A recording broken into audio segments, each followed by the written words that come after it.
முருகைய சின்ன சின்ன முருகைய சிங்கார முருகைய கொஞ்சி கொஞ்சி தமிழ் பேசும் செந்தில் வடிவேலனவ கொஞ்சி கொஞ்சி தமிழ் பேசும் செந்தில் வடிவேலனவ சின்ன சின்ன முருகைய சிங்கார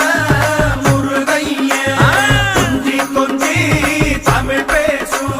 செந்தில் வடிவேலனவ சுப்பிரமணிய சாமி என்பார் கார்த்திகேயன் என்பார் சுவாமிநாதன் என்பார் முக அமுதன் என்பார் பாலசுப்பிரமணியன் என்பார் கருணாகரன் என்பார் கதிர்காம கந்தன் என்பார் கதிர்வேல சுவாமி என்பார் சேனாதிபதி என்பார் கதிர்வேலன் என்பார்